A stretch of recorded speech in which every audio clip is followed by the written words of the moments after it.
Mesdames et messieurs, chers invités, salam alaikum. Je suis très fier d'être ici ce soir, d'être ici au Sénégal, en ce jour, dans ce lieu verdoyant et poissonneux. Je représente la fondation du groupe Veolia, qui travaille depuis 170 ans et qui a pour raison d'être de ressourcer le monde. Araduna. Avec la fondation Veolia, nous travaillons depuis longtemps pour protéger, pour soutenir les femmes ardjigènes, puisqu'on sait que c'est par là que l'on peut protéger aussi la planète et ses habitants. Pour cela, nous soutenons depuis plusieurs années les groupements d'intérêt économique, les GIE de femmes au Sénégal, et cela se concrétise par un financement innovant pour pouvoir réaliser ces fermes aquacoles. Ces fermes, c'est une pisciculture sur le même lieu avec de l'agriculture. Une pisciculture pour produire des poissons, l'agriculture pour produire les fruits et les légumes. Et nous avons aujourd'hui 3 sites, 3 fermes aquacoles sur la région d'Elbourg, une ferme sur la région de Thiès et une ferme sur la région de Bakel. Et nous avons aujourd'hui cette écloserie. Nous soutenons les femmes, mais nous soutenons aussi les jeunes, bien entendu. Nous cherchons des projets qui soient pragmatiques, concrets, qui permettent l'emploi, l'insertion, l'inclusion de ces jeunes. Et nous travaillons aujourd'hui avec de nombreux partenaires. Ces infrastructures sont construites aussi par les entreprises sénégalaises. Nous cherchons des partenaires locaux, des partenaires sénégalais, pour construire toutes ces infrastructures. Nous sommes donc en partenariat avec l'Agence nationale de l'aquaculture du Sénégal, le comité interministériel de lutte contre les migrations irrégulières et l'Institut océanographique Paul Ricard. Et nous sommes fiers et heureux de pouvoir créer ce jour le fonds Araduna Ardjigène. Ce fonds va être alimenté par la vente des alevins, 1 million d'alevins par an, mais aussi par des financements extérieurs, des partenaires extérieurs qui vont pouvoir alimenter ce fonds, toujours comme objectif de créer des projets d'insertion, d'inclusion pour les jeunes, mais aussi pour soutenir les femmes et construire, déployer, développer de nouvelles fermes aquacoles.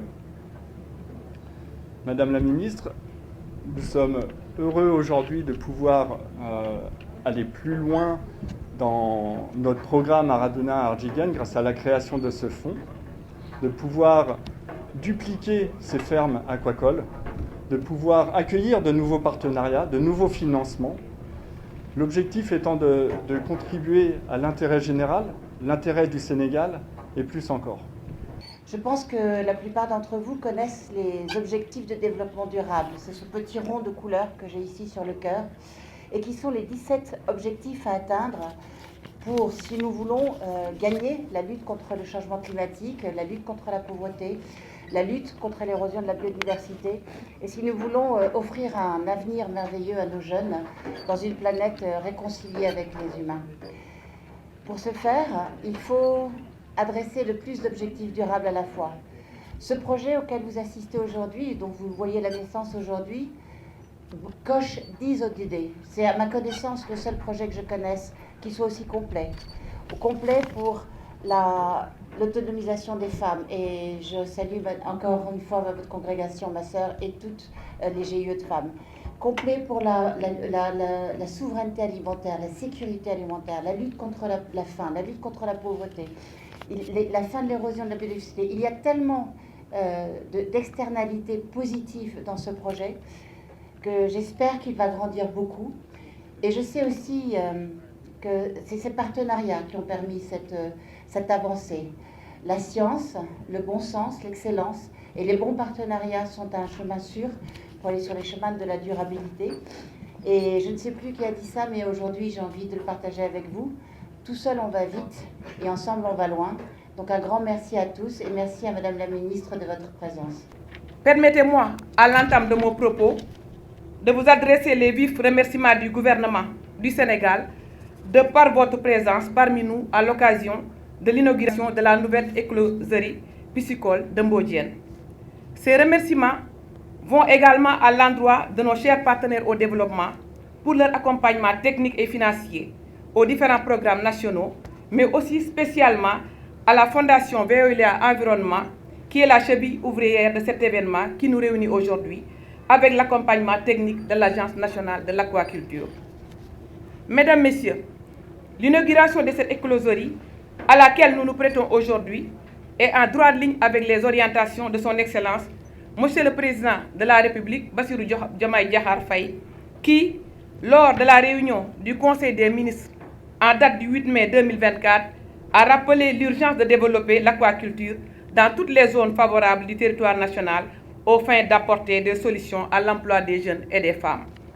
Pour rappel, selon les chiffres de la FAO, l'aquaculture a actuellement surpassé la pêche de capture dans la production d'animaux aquatiques en atteignant 130,9 millions de tonnes en 2022, ce qui représente 58% de la production mondiale. Mesdames, Messieurs, le Sénégal inscrit désormais son action dans le cadre du nouveau référentiel dénommé Agenda 2050 qui confère à l'exploitation durable de nos ressources naturelles une place centrale. C'est dans ce contexte que son Excellence, Monsieur le Président de la République et le Premier ministre ont assigné à mon département des objectifs ambitieux pour les sous-secteurs aquacoles et connexes. Cette option des hautes autorités du Sénégal, définissant l'aquaculture comme une priorité dans les programmes publics, se justifie pour plusieurs raisons.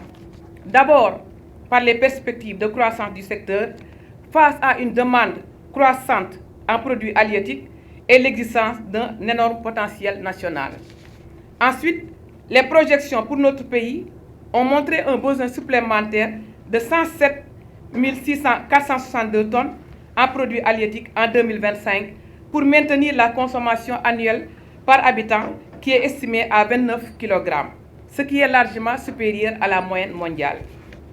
À cette fin, la stratégie nationale de développement durable de l'aquaculture 2023-2032, déjà élaborée, et la lettre de politique sectorielle du département en cours serviront de support stratégique et technique pour le développement et la mise en œuvre de nouveaux projets orientés vers la souveraineté alimentaire à travers différents mécanismes de financement, dont le partenariat public-privé. En outre, l'aquaculture pourrait jouer un rôle central dans la lutte contre l'immigration clandestine et l'exode rural, l'employabilité des jeunes diplômés aux métiers liés au secteur ou transversaux, mais aussi des non-diplômés.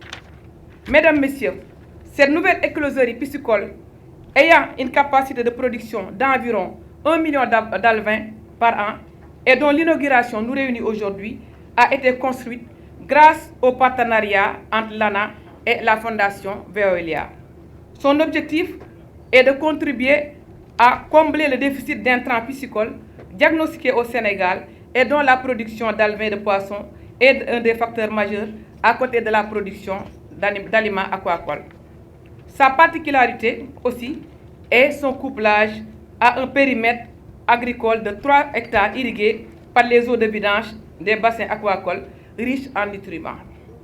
À ce titre, je salue l'accompagnement de la Fondation Veolia et de l'Institut océanographique Paul Ricard et la synergie d'action entre l'ANA et le Comité interministériel de lutte contre la migration irrégulière et leurs partenaires internationaux dans le but de dupliquer ces projets, mais aussi faciliter la création de fonds dédiés au financement de l'aquaculture au profit des jeunes et des femmes.